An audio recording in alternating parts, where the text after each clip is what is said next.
السلام علیکم ورحمۃ اللہ وبرکاتہ۔ دوستوں، میں ہوں محمد راشد اقبال اور آپ تمام لوگوں کا ہمارے YouTube channel teach your self میں بہت بہت استقبال ہے۔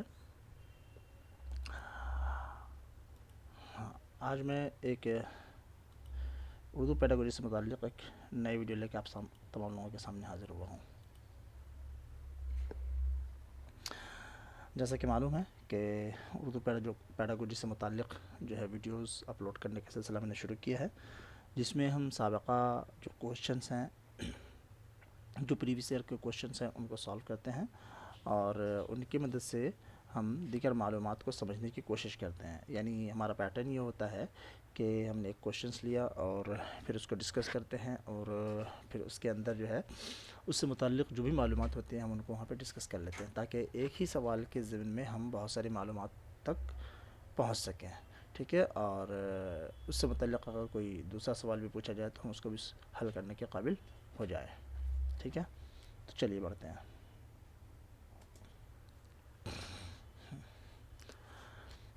آج کا پہلا سوال یہ ہے کہ مفرد جملہ کسے کہتے ہیں؟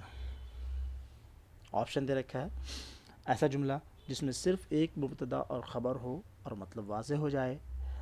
بی، ایسا جملہ جس کا مبتدا اسم ہو اور خبر نہ ہو۔ سی، ایسا جملہ جس میں ایک اسم ہو اور اس کے ساتھ مصدر ملا ہوا ہو۔ ڈی، ایسا جملہ جو فعل سے شروع ہو اور فعل پہ ختم ہو۔ تو دوستو، اس کا جو صحیح جواب ہے وہ ہے یہ والا حصہ، پہلا والا۔ ٹھیک ہے، کہ ایسا جملہ جس میں صرف ایک مبتدا اور ایک خبر ہو اور اس سے مطلب واضح ہو جائے، تو ایسے جملہ کو ہم مفرد جملہ کہتے ہیں۔ ٹھیک ہے، اس سے پہلے والی ویڈیو میں ہم نے مفرد جملہ اور مرکب جملے سے متعلق تمام اقسام کو ہم نے بڑی تفصیل سے ذکر کیا۔ اگر آپ نے نہیں دیکھا ہے تو آپ ہمارے پہلے ویڈیو کو، ویڈیو نمبر 2 ہے نا، آپ وہ دیکھ سکتے ہیں۔ اردو پیڈاگوجی سے متعلق جو ویڈیو نمبر 2 ہے آپ وہ دیکھ سکتے ہیں۔ ٹھیک ہے، تو دوستو یہ مفرد جملہ ہے۔ ٹھیک ہے، جیسے مثال کے طور پہ مفرد جملہ کی دوسری مثالیں ہیں، جیسے وہ لڑکا ہے۔ ٹھیک ہے، یہ وہ مبتدا ہے اور لڑکا ہے پورا خبر ہے۔ تو اسی طریقے سے جملہ فعلیہ کی اگر ہم بات کریں تو میں پڑھ رہا ہوں، میں جو ہے ہو جائے گا فاعل اور پڑھ رہا ہوں یہ فعل، تو یہ مل کر کے پورا کیا ہو گیا؟ جملہ فعلیہ ہو گیا۔ یہ مفرد جملہ کی مثالیں ہیں۔ یہ کیا ہے؟ یہ آپ کو انشائیہ یعنی سوالیہ جملہ، یہ جملہ انشائیہ ہے۔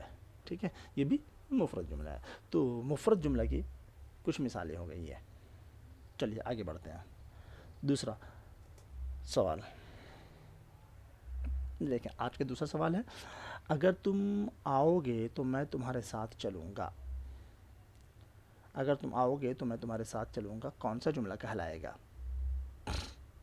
نمبر اے، جملہ معترضہ۔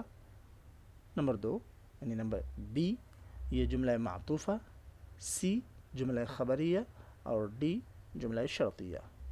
تو یہاں پر جملے کے کچھ دیگر قسمیں ہیں جن کو سمجھنا ہوگا۔ ایسے اس سوال کا صحیح جواب ہے جملہ شرطیہ۔ یہ کیوں؟ اس لیے کہ اس کے اندر ایک شرط ہے، اگر سے ہم شرط کو ظاہر کرتے ہیں کہ اگر تم آؤ گے تو میں تمہارے ساتھ چلوں گا، یہ شرط ہے، یعنی میرا آنا شرط ہے۔ اگر تم آؤ گے ہے نا تو میں چلوں گا، تم نہیں آؤ گے تو میں نہیں چلوں گا، تو یہ شرط ہے نا۔ تو اس طرح کے جملے کو ہم جملہ شرطیہ بولتے ہیں۔ ٹھیک ہے، چلیے دوستو، تو اس کا صحیح جواب تو یہ ہے، لیکن جملہ معترضہ کیا ہوتا ہے، جملہ خبریہ کیا ہوتا ہے اور جملہ معطوفہ کیا ہے، اس کو بھی سمجھنا ضروری ہے۔ دیکھیے میں نے یہاں پہ اس کو لکھ دیا ہے کہ جملہ معترضہ کیا ہوتا ہے۔ جملہ معترضہ دراصل ایسا جملہ جو کسی جملے کے درمیان میں آ جائے، یعنی آپ ایک جملہ بول رہے ہیں، اس جملے کے درمیان میں بیچ میں ہی کوئی ایک جملہ داخل کر دیا جائے تو وہ جملہ معترضہ کہلاتا ہے۔ جیسے مثال کے طور پہ میں یہ جملہ بولوں: احمد جو مرزا صاحب کا لڑکا ہے کل آ رہا ہے۔ ٹھیک ہے، تو یہاں پر جو یہ دیکھیے بین القوسین تھوڑا الٹا ہو گیا ہے، یہ والا حصہ جو ہے احمد کل آ رہا ہے، یہ ایک جملہ ہے، اس کے بیچ میں یہ والا پورا حصہ داخل کیا گیا ہے۔ ٹھیک ہے، تو یہ جملہ معترضہ کہلائے گا، جو کل آ رہا ہے یہ جملہ معترضہ ہے، چونکہ ایک جملے کے بیچ میں یہ داخل ہوا ہے، تو ایسے جملے کو ہم جملہ معترضہ کہتے ہیں۔ جملہ معطوفہ کیا ہوتا ہے؟ جملہ معطوفہ اس جملے کو کہتے ہیں جسے حرف عطف کی مدد سے جوڑ دیا جائے، دو الگ الگ جملہ ہے اس کو حرف عطف کی مدد سے جوڑ دیا جائے تو جملہ معطوفہ کہلائے گا۔ جیسے مثال کے طور پہ مثال دیکھ لیں، جیسے مثال کے طور پہ یہ کہ میں پڑھ رہا ہوں یہ ایک جملہ ہے، اور احمد کھیل رہا ہے یہ دوسرا جملہ ہے. اس کو حرف عطف اور کی مدد سے جوڑ دیا گیا ہے. تو میں پڑھ رہا ہوں اور احمد کھیل رہا ہے، یہ جملہ معطوفہ کی مثال ہے. ٹھیک ہے. آگے دیکھیے جملہ خبریہ. جملہ خبریہ، جملہ کی دو قسم ہوتی ہے، جملہ خبریہ اور جملہ انشائیہ. یہ وہاں سے آیا ہے. تو جملہ خبریہ کیا ہوتا ہے؟ ایسا جملہ جس میں کسی معاملے کے صدق و کذب کا پتہ چلے. یعنی خبریہ کے اندر آپ کیا کریں کہ کوئی نہ کوئی خبر دی جا رہی ہو ایسے جملے سے. ایسے جملے کے بارے میں آپ یہ کہہ سکتے ہیں یہ سچ بول رہا ہے، نہیں یہ جھوٹا ہے. تو سچے یا جھوٹے ہونے کا حکم آپ لگا سکتے ہو وہ سن کر کے. یا یہ دوسرے الفاظ میں یہ سمجھ لیجئے کہ ایسا جملہ جس سے کوئی خبر دی جائے تو ہم اس کو جملہ خبریہ کہتے ہیں. مثال کے طور پہ احمد کو بخار ہے، ہم نے یہ جملہ کہا. ٹھیک ہے، کسی نے یہ جملہ کہا احمد کو بخار ہے. تو اب سننے والا کہہ سکتا ہے کہ تم سچ بول رہے ہو، سچ میں احمد کو بخار ہوگا. یا سننے والا یہ بھی کہہ سکتا ہے نہیں نہیں تم تو جھوٹ بول رہے ہو، احمد کو بخار نہیں ہے. تو ایسا جملہ جس کے کہے جانے کے بعد اس کے سچے یا جھوٹے ہونے کا پتہ لگایا جا سکے، یا اس کے سچے یا جھوٹے ہونے کا حکم لگایا جا سکے، اس کو ہم جملہ خبریہ کہتے ہیں. یا دوسرے الفاظ میں کہہ لیں کہ ایسا جملہ جس کے اندر کسی چیز کی خبر دی جائے، اس میں بتایا جا رہا ہے کہ بھائی احمد کو بخار ہے، تو یہ جملہ خبریہ ہے.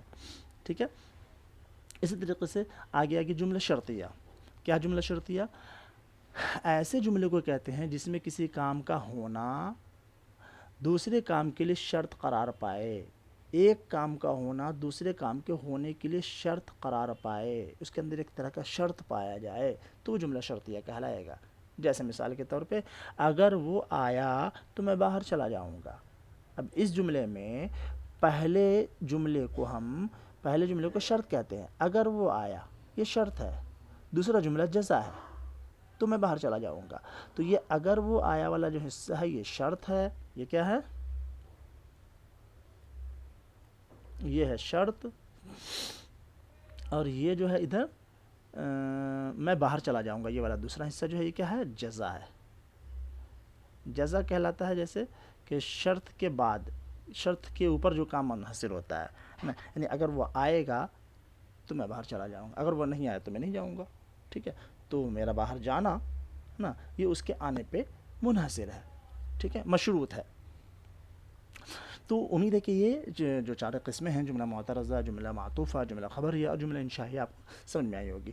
تو اس ایک جملے کے ضمن میں ہم نے جملے کی چاروں قسموں کے بارے میں جان لیا. اب اس طرح کے جملے سے متعلق کوئی دوسرا سوال ہوگا جملہ شرطیہ، جملہ معطوفہ، تو آپ بآسانی ان جملوں کی شناخت کر کے آپ ان کا جواب دے پائیں گے. ٹھیک ہے، چلیے آگے بڑھتے ہیں.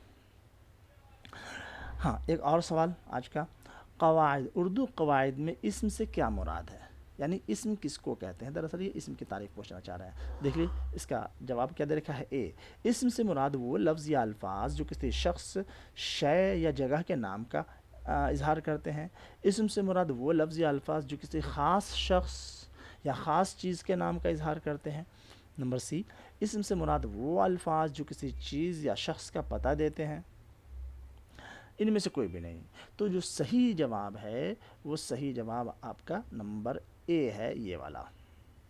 کیونکہ اسم کی تعریف ہی ہے کہ اسم کسی شخص، جگہ یا چیز، تینوں چیز کے اندر آتا ہے. کسی شخص یا چیز یا جگہ کے نام کو اسم کہتے ہیں، ہے نا. اس سے کسی شخص کے نام کا پتہ چلے، کسی جگہ کے نام کا پتہ چلے، کسی چیز کے نام کا پتہ چلے، ہے نا، تو وہ آپ کو اسم کہلاتا ہے. ٹھیک ہے. اچھا، اس کا جو دوسرا آپشن، تو صحیح آپشن تو اس سوال کا یہ ہے اے. اچھا، اس کے اندر جو دوسرا دے رکھا ہے اس کو بھی سمجھیں. ہاں، کہ دوسرا بی آپشن جو دے رکھا ہے کہ لفظ، اسم سے مراد وہ لفظ یا الفاظ جو کسی خاص شخص یا خاص چیز. تو خاص شخص یا خاص چیز کا جو نام ہوتا ہے اس کو ہم علم کہتے ہیں. کیا کہتے ہیں؟ علم کہتے ہیں. یا اس کو ہم اسم خاص بھی کہتے ہیں. کیا کہتے ہیں؟ اسم خاص بھی. اسم خاص، جیسے مثال اس کی کیا ہو جائے گی؟ اسم خاص کی ہم نے کہا خالد. مثال کے طور پر ہم نے کہا خالد. کیا لکھا؟ خالد. تو یہ خالد نام تو ہے لیکن ظاہر سی بات ہے کسی خاص شخص کا نام ہے خالد، تو یہ علم ہے، نام ہے.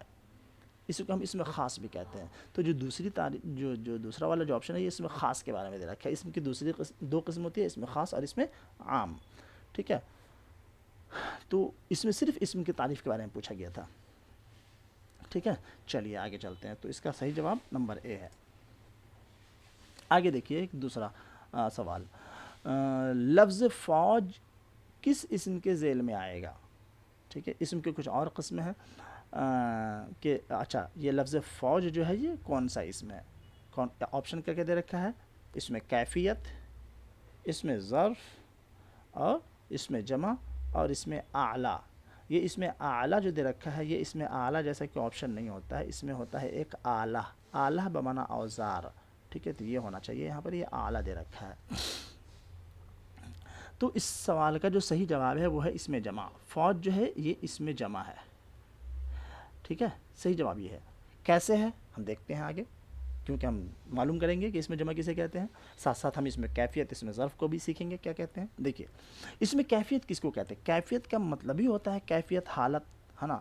تو ایسا اسم جس سے کسی شخص سے چیز کی حالت ظاہر ہو، کیفیت کا پتہ چلے، کیفیت کا یا حالت کا پتہ چلے، اسے ہم اس میں کیفیت کہیں گے۔ مثال کے طور پہ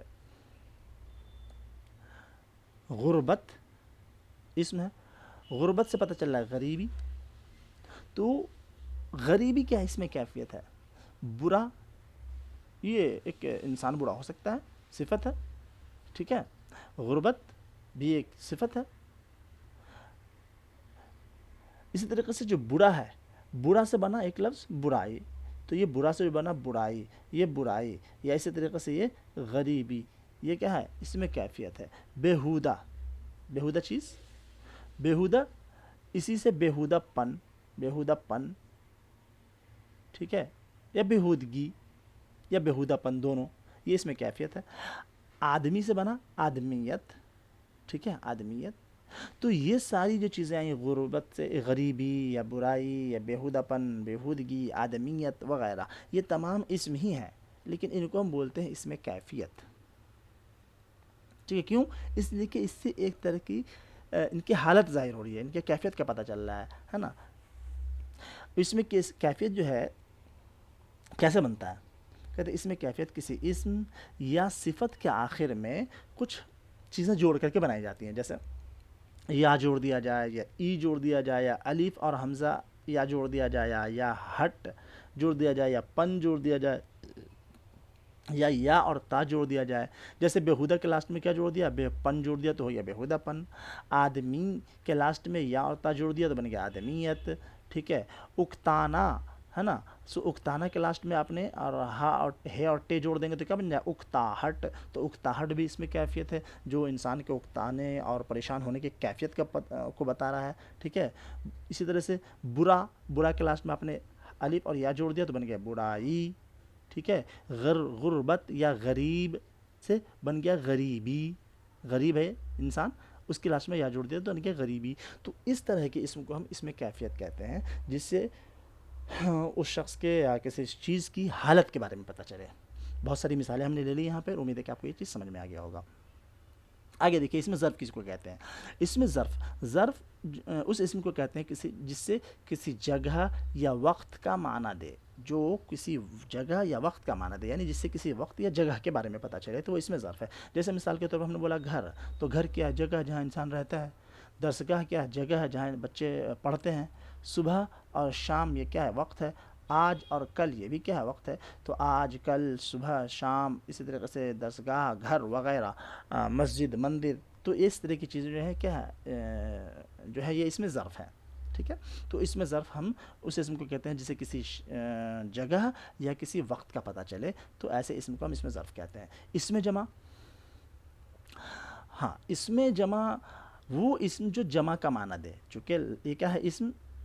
اس میں نام ہی میں ہے اس میں جمع، تو جمع کا معنی دے گا، لیکن لفظاً اس کا کوئی واحد نہ ہو۔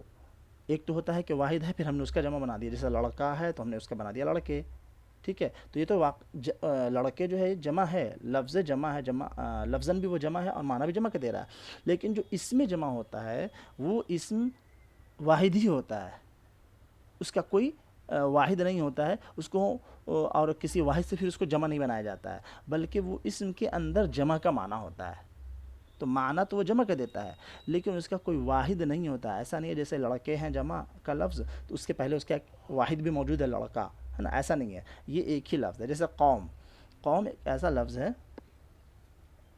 جو جمع کا معنی دے رہا ہے، ٹھیک ہے، لیکن اس کا کوئی واحد نہیں ہے. اسی طریقے سے فوج، ٹھیک ہے، فوج، تو یہ اس میں جمع ہے، ٹھیک ہے.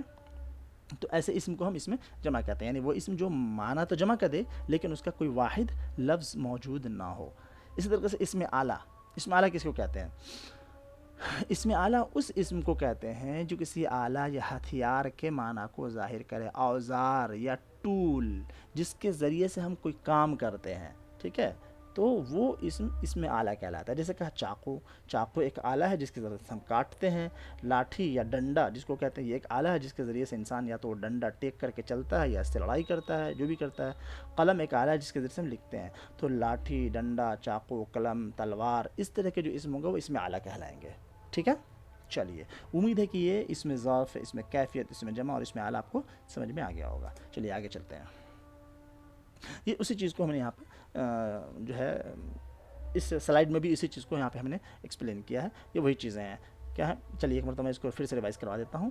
اسم کی قسمیں، اس میں کیفیت، جسے کسی بھی اسم کی حالت یا کیفیت کا پتہ چلے، جیسے بیہودہ پن، آدمیت، ہے نا.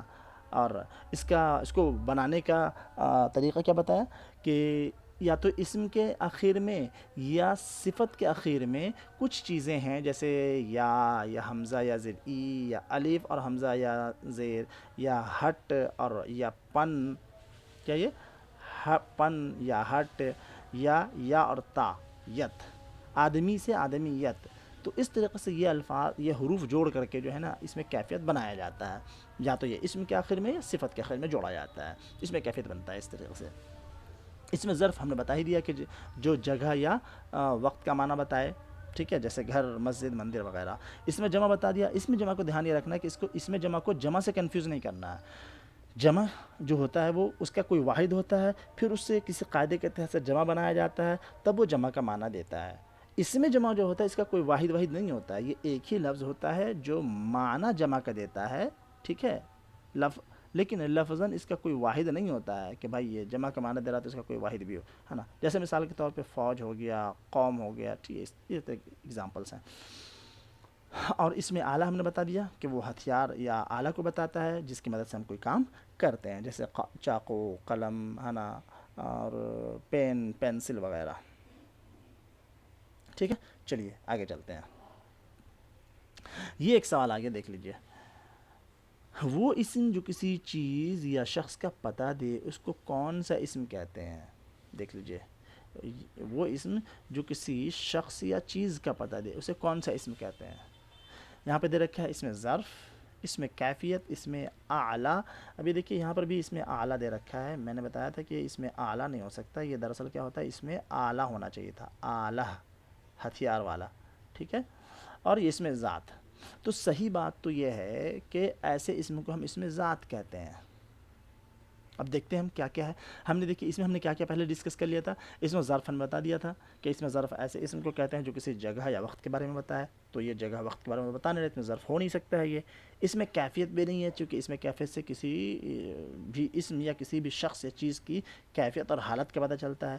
اس میں اعلیٰ تو وہ ہتھیار یا اوزار والا ہوتا ہے جس کی مدد سے ہم کوئی کام کرتے ہیں، جیسے لاٹھی، ڈنڈا، قلم، ہاں، کاپی، کاغذ وغیرہ، تلوار، ڈنڈا یا کاپی، قلم، ٹھیک ہے، قلم یا پین، پینسل، اس طرح کی چیزیں.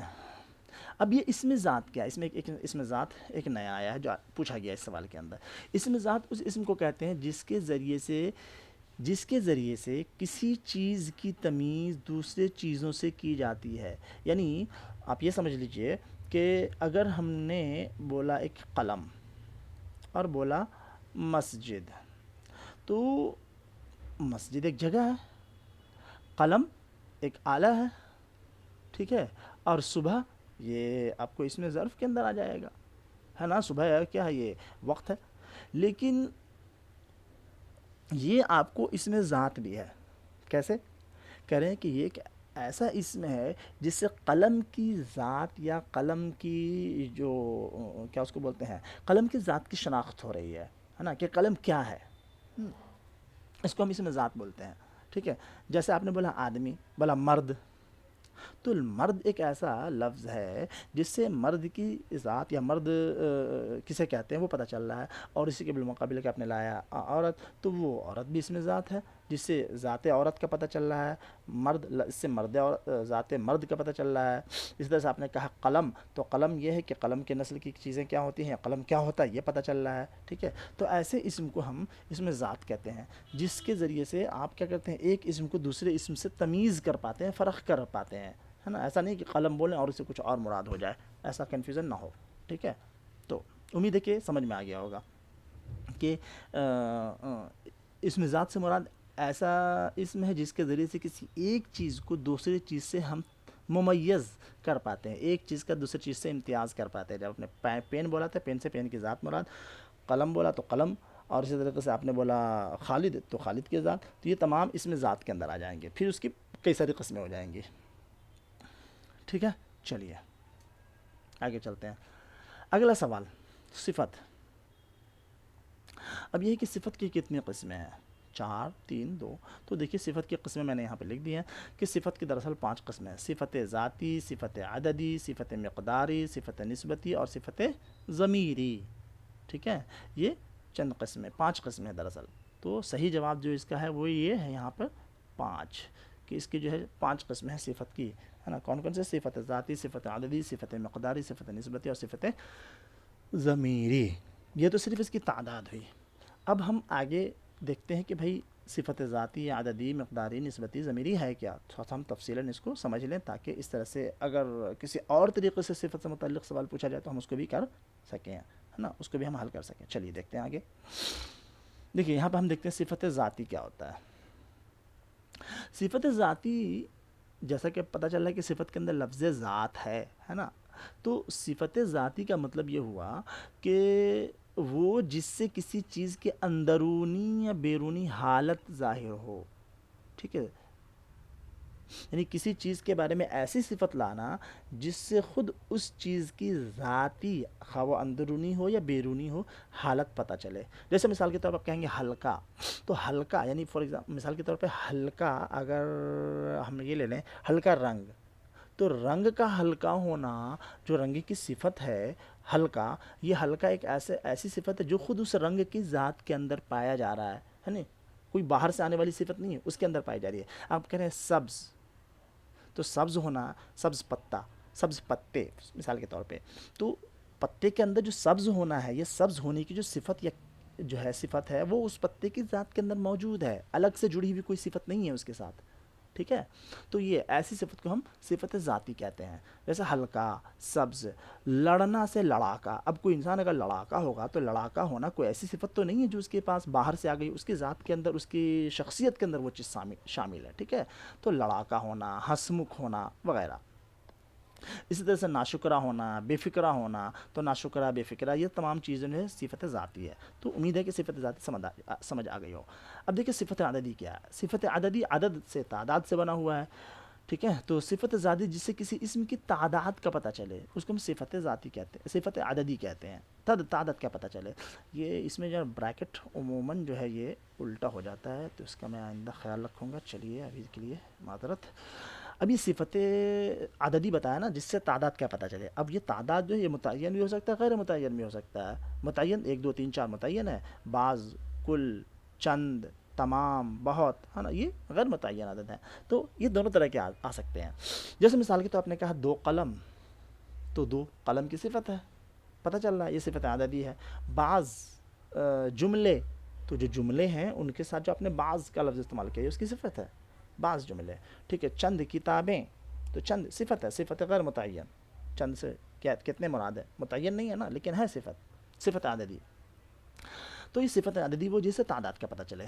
اب وہ تعداد متعین بھی ہو سکتا ہے اور غیر متعین بھی ہو سکتا ہے، ٹھیک ہے۔ صفت مقداری، مقدار سے ہی پتہ چل رہا ہوگا کہ جس سے کسی چیز کی مقدار یا جسامت کا پتہ چلے کہ بھائی، اب یہ مقدار بھی 2 طرح سے ہو سکتے ہیں، کیا مقدار متعین بھی ہو سکتا ہے، مقدار غیر متعین بھی ہو سکتا ہے، مقدار متعین اور مقدار غیر متعین۔ جیسے تھوڑا، بہت، کم، کتنا، اتنا، جتنا، یہ ساری جو چیزیں ہیں تھوڑا، کم، زیادہ، کچھ وغیرہ، یہ مقداری ہیں. اور اب یہاں پہ ایک چیز بتا رہے ہیں کہ جیسے بہت ہو گیا یا تھوڑا ہو گیا یا کم ہو گیا یا کتنا ہو گیا. ٹھیک ہے، یہ جو ہے آپ کو مقداری ہے. جیسے تھوڑا سا پانی، ٹھیک ہے، اور کم نمک، تو یہ کم جو ہے یہ مقدار کو بتا رہا ہے. تو اس طرح کی صفت جیسے تھوڑا، بہت یا کم کا جو لفظ استعمال ہوتا ہے کسی اسم کے ساتھ، وہ صفت کے طور پہ استعمال ہوتا ہے. اسے ایسے لفظ کو ہم صفت مقداری کہتے ہیں. جیسے ہم نے مثال کے طور پہ لیا کہ کم نمک. ٹھیک ہے، ایک مثال لیا یہاں پہ کم نمک، یہ صفت مقداری ہے. اچھا، ایک چیز اور ہے. اب یہاں پر ایک چیز کا تھوڑا سا کنفیوژن ہے جس کو آپ کلیئر کر لیں کہ کچھ الفاظ ایسے ہیں، جیسے مثال کے طور پر ہم یہ لے لیں، جیسے یہ بہت، تھوڑا، کم، کچھ، زیادہ. یہ تمام الفاظ جو ہیں یہ آپ کو مقداری کے طور پر بھی، یعنی صفت مقداری کے طور پر بھی استعمال ہو سکتے ہیں اور صفت عددی دونوں طور پر استعمال ہو سکتے ہیں. جیسے ہم نے کہا بعض کلمات یا کچھ کلمات. ٹھیک ہے، تو یہ اس سے آپ مقدار بھی مراد دے سکتے ہیں اور عدد بھی مراد، یعنی یہ صفت مقداری بھی ہو سکتا ہے، صفت عددی بھی ہو سکتا ہے. تو پتہ کیسے چلے گا کہ یہ صفت مقداری ہے یا صفت عددی ہے؟ تو اس کا پتہ جو چلے گا وہ محل استعمال سے اس کا فرق واضح ہوگا کہ جو جملہ بولا جا رہا ہے اس کے کانٹیکسٹ کو دیکھا جائے، اس کے محل استعمال کو دیکھا جائے. وہاں پہ کسی چیز کی مقدار کے بارے میں بات ہو رہی ہے تو یہ مقداری ہو جائے گا، اور اگر کسی چیز کی عدد کے بارے میں بات ہو رہی ہے تو یہ عددی ہو جائے گا. تو یہ بھی دھیان میں رکھنا ہے. ٹھیک ہے، کہ کچھ الفاظ اس میں ایسے ہیں جو مقداری اور عددی دونوں طور پہ استعمال ہو سکتے ہیں. چلیے مثالیں دیکھیں. جیسے دیکھو کتنا پانی چڑھ آیا.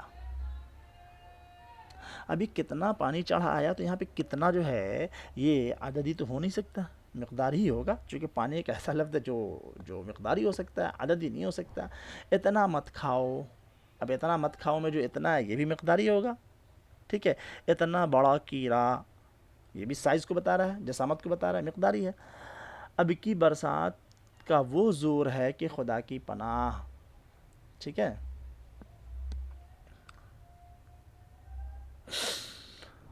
ہاں.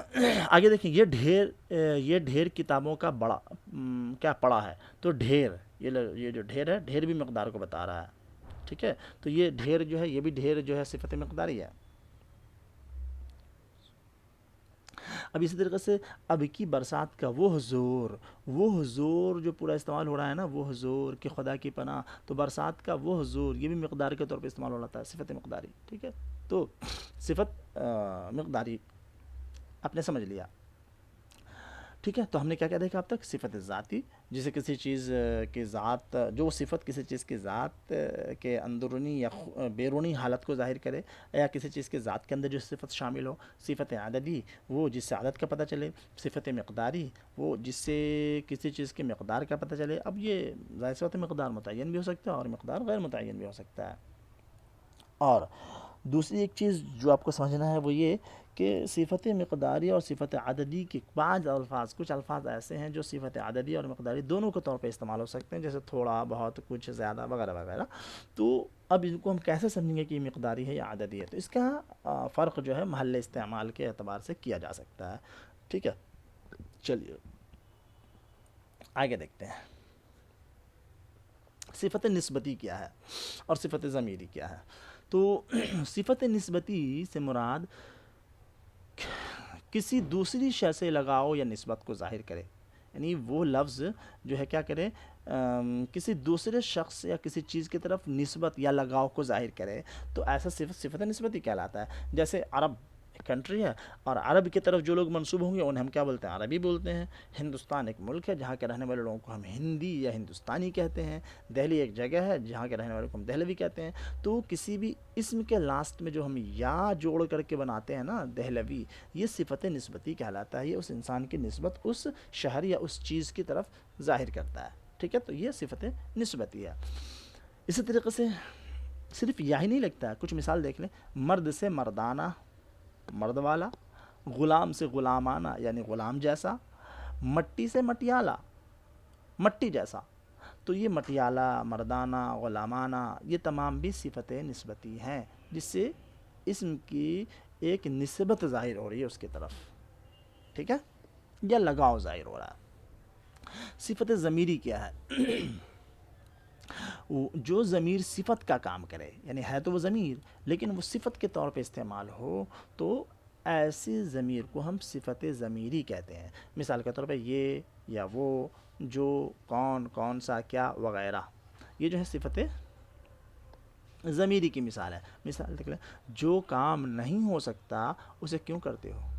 تو جو کام، لفظ جو اس کام کی صفت کو ہی تو بتا رہا ہے کہ جو کام نہیں ہو سکتا اسے کیوں کرتے ہو؟ کیا چیز گر پڑی، تو اس میں لفظ کیا، وہ عورت آئی تھی، وہ عورت آئی تھی، یہاں پہ یہ لفظ وہ عورت کی صفت بتا رہا ہے۔ یہ کام مجھ سے نہیں ہو سکتا، یہاں پہ لفظ یہ، تو یہ جو کیا، وہ اور یہ جو ہے صفت ضمیری کی مثالیں ہیں، ٹھیک ہے۔ نوٹ، صفت ذاتی اور صفت نسبتی جب اسم کے ساتھ آتے ہیں تو صفت ہوتے ہیں، اور اگر اکیلے آتے ہیں تو وہ اسم کا کام کرتے ہیں۔ یہ دیکھیے ایک چیز جو بہت امپورٹنٹ ہے، کیا بتایا؟ صفت ذاتی، جیسے آپ نے ابھی پڑھا تھا سبز پتا، ہے نا، یہ پڑھا تھا سبز، یا ہلکا، یہ تو صفت ذاتی ہے۔ اسی طرح صفت نسبتی، عربی، ہندی وغیرہ، تو ان کے بارے میں ایک چیز یہ بتایا کہ صفت ذاتی یا صفت نسبتی جو ہے یہ جب کسی اسم کے ساتھ آئیں گے مل کر کے، ہندی مسلمان یا دہلوی کارکن، دہلی کا رہنے والا کوئی کارکن، تو ہم کہہ سکتے ہیں وہی دہلوی کارکن۔ تو یہ یعنی صفت ذاتی اور صفت نسبتی جب کسی اسم کے ساتھ مل کر کے آئے تب یہ صفت کے طور پہ کام کرتا ہے، اور اگر اسم کے بغیر آئے، اکیلے استعمال ہو، تب تو پھر یہ اسم کے طور پہ کام کرے گا، ٹھیک ہے، تب یہ اسم کے طور پہ کام کرے گا۔ یہ ایک چیز آپ کو سمجھنے کی ضرورت ہے، ٹھیک ہے۔ اگر یہ اکیلے استعمال ہوگا، جیسے آپ نے صرف جملے کے اندر بولا کہ ہندی بہت اچھے ہوتے ہیں، تو کیا مطلب ہوگا؟ ہندی بہت اچھے ہوتے ہیں، ہندی سے مطلب ہندوستانی، یا ہندوستانی بہت اچھے ہوتے ہیں، تو اب ہندوستانی صفت تو ہے نہیں، ہندوستانی سے مراد وہ لوگ جو ہندوستان میں رہنے والے ہیں، تو ہندوستانی ہے نا، جو کہ صفت نسبتی ہے اگر کسی اسم کے ساتھ مل کر آئے تو، اور اگر بغیر اسم کا آ رہا ہے اکیلے، ہندوستانی بہت اچھے ہیں، تو اس میں جو ہندوستانی یہ صفت تھوڑی ہے، ہندوستانی تو اسم کے طور پہ استعمال ہوا ہے۔ اور اسی کو اگر ہم نے ایسے بول دیا ہندوستانی مسلمان یا ہندوستانی مرد، تو پھر یہاں پہ ہندوستانی کا لفظ صفت بن جائے گا، صفت نسبتی۔ تو یہی چیز یہاں پہ بتایا گیا کہ صفت ذاتی اور صفتی نسبتی جب کسی اسم کے ساتھ مل کر آتا ہے تب وہ صفت کے طور پہ کام کرتا ہے، اور اگر وہ اکیلے آتا ہے تو کیا ہوتا ہے؟ اسم کے طور پہ کام کرتا ہے، ٹھیک ہے۔ چلیے اگلا دیکھتے ہیں، اور یہ آج کے ویڈیو کا لاسٹ کوشچن ہوگا، محاورہ کسے کہتے ہیں، یہ پوچھا گیا ہے۔ یہ سب تمام کوشچن جو میں لے رہا ہوں یہ ریٹ 2011 کے پیپرز میں نے لیا ہے، اور کوشش یہ ہے کہ کوشچنس کے ضمن ہم اس طریقے سے چیزوں کو سمجھ پائیں اچھے طریقے سے۔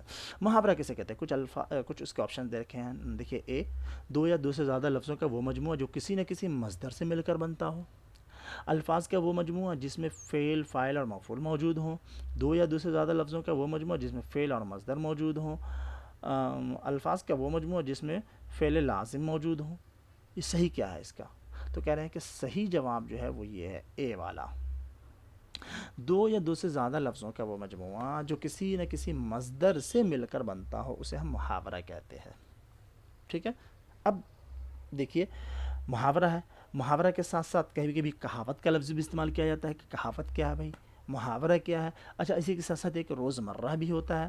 تو اب چلیے ہم اگلے سلائیڈ میں ہم اس کو سمجھتے ہیں کہ روزمرہ اور محاورہ اور کہاوت کیا ہے، اور ساتھ ہی ساتھ یہ بھی سمجھیں کہ کہاوت اور محاورہ میں کیا فرق ہے، کبھی کبھی اس فرق کو بھی پوچھ لیا جاتا ہے، ٹھیک ہے۔ چلیے تو یہاں پہ ایک چیز تو ہو گیا روزمرہ۔ روزمرہ کا مطلب یہ ہوتا ہے کہ الفاظ کے وہ مجموعے جو اہل زبان اپنے روز بروز کی زندگی میں بول چال میں اس کو استعمال کرتے ہیں، ٹھیک ہے، وہ روزمرہ کہلاتے ہیں۔ دو یا دو سے زیادہ الفاظ کا وہ مجموعہ جو اہل زبان کی بول چال کے مطابق حقیقی معنوں میں استعمال ہو، اسے ہم روزمرہ کہتے ہیں، اسے روزمرہ کہتے ہیں، ٹھیک ہے۔ جیسے مثال کے طور پہ کہتے ہیں وہ آئے دن غیر حاضر رہتا ہے۔ اب یہاں پر جو یہ آئے دن ہے، اب یہ آنا سے بنا ہے، آئے مطلب آنا، تو اب یہ مطلب اس کا کیا ہے، یہ آئے دن جو روزمرہ ہے، اس کو ایسے ہی استعمال کیا جائے گا. اب اس کو گئے دن نہیں کہہ سکتے ہیں آپ, آئے کو چینج نہیں کر سکتے ہیں, وہ آئے دن ہی ہوگا, ہے نا, روزانہ کے معنی میں. ٹھیک ہے, اسی طریقے سے میں 2 منٹ میں آیا, یہاں پر جو ہم 2 منٹ بولتے ہیں اس کا مطلب ہوتا ہے کہ تھوڑی دیر میں آ رہا ہے. ہاں, اب یہ 2 منٹ کو آپ ایسے نہیں کہہ سکتے میں 3 منٹ میں آ رہا ہوں. اگر آپ نے 3 منٹ کہا تو مطلب کیا ہوگا, تب یہاں پہ مطلب ہوگا کہ آپ واقعی 3 منٹ میں آنا چاہ رہے ہیں. اور میں 2 منٹ میں آیا, 2 منٹ کا مطلب یہاں پہ تھوڑی دیر میں آیا. ٹھیک ہے, تو 2 منٹ میں آیا, اسی طریقے سے آئے دن وغیرہ, جو اس طرح کی جو ہے الفاظ کے مجموعے ہیں جو اہل زبان اپنے روزمرہ کے جملوں میں استعمال کرتے ہیں, اسے ہم روزمرہ کہتے ہیں. ڈیلی لائف میں جو استعمال کرتے ہیں بول چال کے اندر, تو ہم روزمرہ کہتے ہیں. ٹھیک ہے, جیسے ہم نے یہاں پہ ایک دو مثال لی, آئے دن, 2 منٹ وغیرہ. آگے دیکھتے ہیں کہ محاورہ کیا ہوتا ہے. محاورہ کو سمجھنا ہے, کہتے ہیں محاورہ وہ مرکب مصدر, کیا ہے, مرکب مصدر, اور اس سے بننے والے اسماء و افعال و اسماء جو اپنے حقیقی معنی میں مستعمل نہ ہوں. اب اس کو سمجھیں کیا کیا کہا.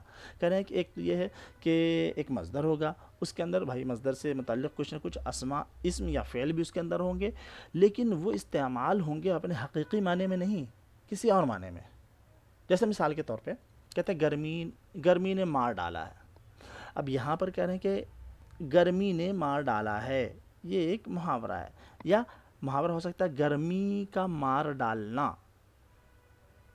ٹھیک ہے, تو مار ڈالنا مصدر ہے, اور اس کے ساتھ گرمی نے مار ڈالا یا گرمی کا مار ڈالنا, یہ اس طریقے سے استعمال ہو رہا ہے, یہ محاورہ ہے. لیکن مار ڈالنے کا مطلب تو واقعی مار ڈالنا ہوتا ہے, جان سے مار دینا. تو کیا اس کا یہ مطلب ہے کہ گرمی نے مجھے جان سے مار دیا؟ نہیں, یہ حقیقی معنی میں استعمال نہیں ہوا ہے.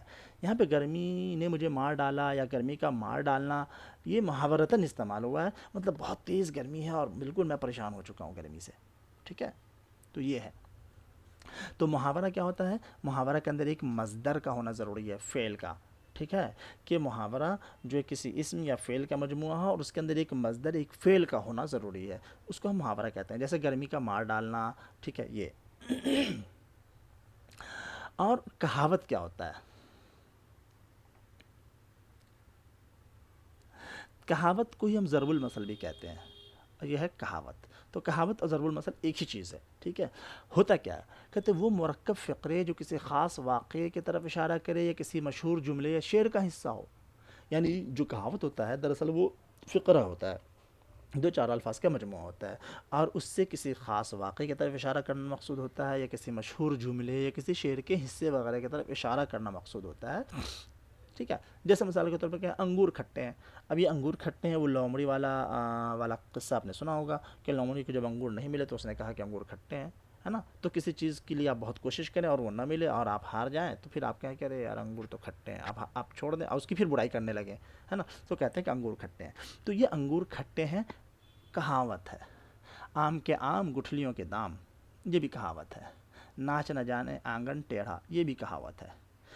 تو ہم نے روزمرہ دیکھا, ٹھیک ہے, روزمرہ کے بارے میں جانا, ہم نے محاورہ کے بارے میں جانا. محاورے کے بارے میں کیا سمجھا کہ محاورے کے اندر ایک فعل کا ہونا ضروری ہے. ٹھیک ہے, کچھ اسم اور کچھ اسماء اور کچھ اور جو ہے حروف جر وغیرہ میں ہوں گے اس کے اندر, لیکن اس کے اندر خاص کر کے فعل کا ہونا ضروری ہے. ایک فعل ہوتا ہے اس کے اندر, ایک مصدر ہوتا ہے. ٹھیک ہے, گرمی کا مار ڈالنا, یہ اس کے مثال ہے.